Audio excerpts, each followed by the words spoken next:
Hi friends, எல்லோரும் எப்படி இருக்கீங்க? நல்லா இருப்பீங்க. பேசும் கிரகங்களிலிருந்து உங்கள் நித்யா ராஜேந்திரன். ஃப்ரெண்ட்ஸ், நம்ம போன பதிவுகள்லாம் கொஞ்சம் திருமணம் தாமதப்படுத்துகிற கிரகநிலைகள் எல்லாமே நம்ம பார்த்தோம் இல்லைங்களா? இப்போது ரொம்ப தாமதப்படுத்துறது என்ன அப்படின்னு சொல்லி நம்ம பார்க்கலாம். ஃப்ரெண்ட்ஸ், எப்போவுமே திருமண தாமதத்துக்கு தசாபுதிகள் தான் நிறைய ஹெல்ப் பண்ணும். அது ஒரு நல்ல தொடர்புகள் வர்றப்போ நம்ம டக்குன்னு கல்யாணம் பண்ணிடவும் முடியும். நல்ல தொடர்புகளே வராமல் திருமணத்தை லேட் பண்ணுறதுக்கு என்னென்னலாம் வழி இருக்கும் அப்படிங்கிறதையும் இந்த தசாபுதிகள் தான் நிறையா கொடுக்கும். ஃப்ரெண்ட்ஸ், அது மாதிரி இந்த கிரகநிலைகள் இல்லாமல் ஒரு 10 வருடங்களுக்கு நல்ல கிரகநிலைகளே வரலை அப்படின்னு வச்சுக்கோங்களேன். எல்லாம் இதே மாதிரியே வருது. 6, 8, 12, அப்புறம் 8, 12, அப்புறம் 4, 8, 12, 6, இந்த மாதிரி 4, 6, 8, 12 அப்படின்னு தசையும் மோசமாக இருந்து புத்திகளும் இதே மாதிரி வந்துக்கிட்டே இருந்துச்சு அப்படின்னா நம்ம ஒரு சின்ன அந்தரத்துக்காக வெயிட் பண்ணி அந்த அந்தரம் நல்லா வர்றப்போ கொஞ்சம் விட்டு கொடுக்கணும். ஃப்ரெண்ட்ஸ், அதாவது நமக்கு சரிசமமான பெண்ணே வேணும் அப்படின்னு சொல்லி. இப்போது பையன் 2 டிகிரி படிச்சிருக்காரு அப்படின்னா பொண்ணு 2 டிகிரி படிச்சிருக்கணும் அப்படின்னு நீங்கள் கேட்பீங்க இல்லையா? அந்த இதையெல்லாம் விட்டு கொடுத்துடணும். இப்போது ஒரு பொண்ணு வீட்டில் நல்ல வசதியாக இருக்காங்க, இல்லை பையன் வீட்டில் நல்ல வசதியாக இருக்காங்க அப்படின்னா நமக்கு இப்படி கிரகநிலைகள் மோசமாக இருக்குது அப்படிங்கிற பட்சத்தில் நீங்கள் எதையாவது விட்டு கொடுக்கணும். நமக்கு சரியான அளவுலேயே வசதி வேணும் அப்படின்னு சொல்லி பார்க்காம பையன் நல்லா படிச்சிருக்காரு, சரி இது போதும் எங்களுக்கு அப்படின்னு சொல்லி நீங்கள் எதையோ ஒன்று விட்டு கொடுத்து, அதாவது இவங்களை ஜெயிக்கணும் நீங்கள். ஓகேங்களா? அப்படி நீங்கள் அவங்கள ஜெயிக்க முடிவு பண்ணால் மட்டும்தான் திருமணம் பண்ண முடியுமோ தவிர எனக்கு இப்படி தான் வேணும் எல்லாமே எல்லாருக்கும் நல்லா அமைஞ்சிடாது இல்லைங்களா? அந்த மாதிரி அந்த ஏதோ ஒரு விஷயத்தை விட்டு கொடுத்து, இப்போ பொண்ணு கொஞ்சம் உடம்பாக இருக்குது அப்படின்னா சரி பரவாயில்ல, நாங்கள் கரெக்டாக இருக்கிற பொண்ணையே நம்ம தேடிட்டு இருந்தால் இப்போதைக்கு நடக்காது அப்படின்னு சொல்லிட்டு கொஞ்சம் உடம்பாக இருந்தாலும் பரவாயில்ல அப்படின்னு சொல்லி பொண்ணை கல்யாணம் பண்ணிக்க ரெடி ஆகணும். அதே போல் இப்போ பையனுக்கு கொஞ்சம் தொப்பை இருக்குது, இல்லை கொஞ்சம் தலையில் முடி கம்மியாக இருக்குது அப்படிங்கிற மாதிரியான விஷயங்கள் ஏதாவது வந்துச்சு அப்படின்னா சரி, ஏன்னா இந்த நேரத்தை நீங்கள் ஜெயிச்சே ஆகணும். தசையும் மோசமாக இருக்குது, புத்தி அந்தரங்களும் மோசமாக இருக்குது. அப்போ ஏதாவது ஒரு திருமணத்துக்குன்னு இந்த 7ஆம் பாவம் வச்சு நடக்கிற ஏதாவது ஒரு அந்தரம் வரும். அந்த நேரத்தில் பையனுக்காக இருந்தால் சுக்கிரன், அதாவது மனைவி நல்லா இருக்கிற மாதிரியான ஜாதகங்களை பார்த்துடணும். அதே போல் பெண்களுக்கு செவ்வாய் கணவர் நல்லா இருக்கிற மாதிரி ஜாதகம் பார்த்துட்டு, செவ்வாய் இப்படி தானே இருக்குது, நல்லபடியாக தான் அமையும். அதனால் இந்த இதை மட்டும் ஜெயிக்கிற மாதிரி ஒரு சின்ன அந்தரம் வர்றப்போ நமக்கு ஏதோ ஒன்று விட்டு கொடுத்து ஒரு பொண்ணையோ பையனையோ ரெடி பண்ணி அந்த சின்ன அந்தரம் ஒரு 3 மாதம்லாம் இருக்கும் இல்லைங்களா அந்தரம், அந்த நேரத்தில் நம்ம திருமணம் பண்ணிடணும். அப்படி தான் இந்த இடத்த ஜெயிக்க முடியுமோ தவிர இல்லைன்னா இது ஒரு 10 வருஷத்துக்கு நல்ல புத்திகளே வரல அப்படின்னா நம்ம ஒரு 40 வயசு வரைக்கும்லாம் வச்சுட்ருக்க முடியாது இல்லைங்களா? அந்த மாதிரி அந்த டைம் அந்த ஏதோ ஒன்று விட்டு கொடுத்து கொஞ்சம் சமாதானம் பண்ணிவிட்டு இந்த இடத்த நம்ம ஜெயிச்சிடலாம். ஃப்ரெண்ட்ஸ், அதுதான் வழி.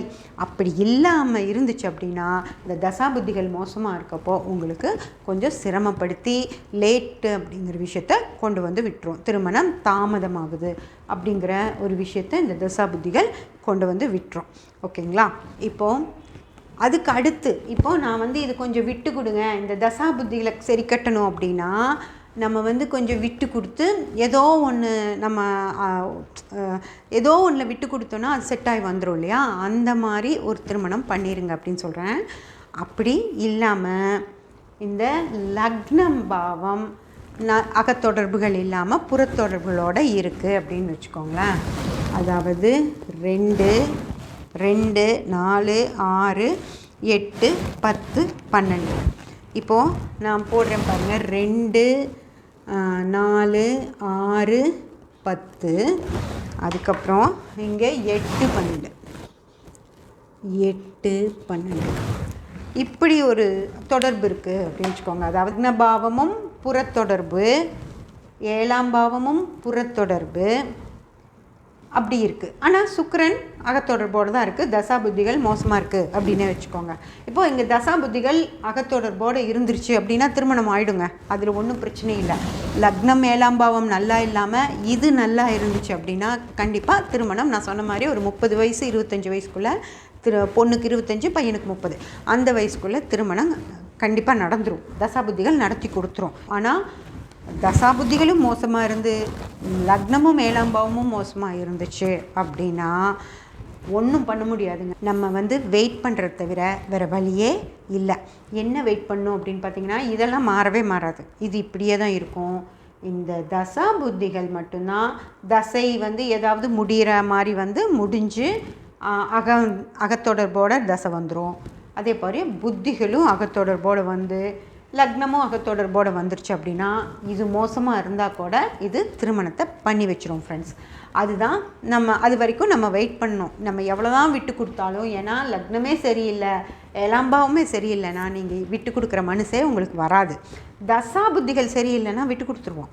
ஏன்னா கல்யாணம்னா போதும் அப்படின்னு இவங்களுக்கு மனசு இருக்கும். ஏன்னா லக்னம் ஒற்றைப்படை பாவ தொடர்பில் இருக்கனால அவங்க திருமணம் நடந்தால் போதும் அப்படின்னு சொல்லி விட்டு கொடுத்துட்டு கல்யாணம் பண்ணிக்குவாங்க. ஆனால் லக்ன பாவம் இது மாதிரி புறத்தொடர்புகளோடு இருந்துச்சு அப்படின்னா அவங்க பிடிவாதமாக தான் இருப்பாங்க ஃப்ரெண்ட்ஸ்.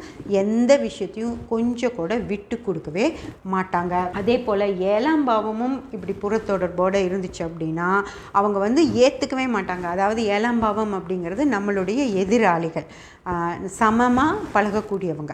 ஓகேங்களா? அந்த சமமாக பழகக்கூடியவங்கள கொஞ்சம் கீழே இருக்கவங்களையோ இல்லை ரொம்ப மேலே இருக்கவங்களையோ அவங்களையெல்லாம் இவங்களால ஏற்றுக்கவே முடியாது. அதனால் எதையுமே விட்டு கொடுக்க மாட்டாங்க.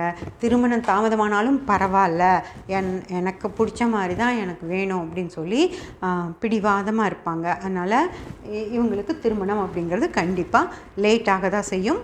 அதுவும் 30 வயசுக்கு மேலே, பெண்களானால் 25 வயசுக்கு மேலே, ஆண்களானால் 30 வயசுக்கு மேலே தான். அப்புறம் 35 வயசு 30 வயசு அப்படிங்கிற மாதிரி தான் திருமணம் நடக்க வாய்ப்பு இருக்கும் ஃப்ரெண்ட்ஸ். இது லக்ன பாவம் 7ஆம் பாவம் கெடாமல் இருந்தால் தான் திருமணம் கரெக்டான நேரத்தில் நடக்கும். அது தசாபுத்திகள் கொஞ்சம் முன்ன பின்ன இருந்தாலும் நம்ம திருமணம் பண்ணிட முடியும். ஆனால் இவங்களுக்கு பண்ணுறது அப்படிங்கிறது மிக மிக சிரமமான விஷயம். சப்ஸ்கிரைப் பண்ணி பெல் பட்டன் ப்ரெஸ் பண்ணி வச்சுக்கோங்க. அப்போ தான் நான் போடுற எல்லா பதிவுகளும் உங்களுக்கு கிடைக்கும்.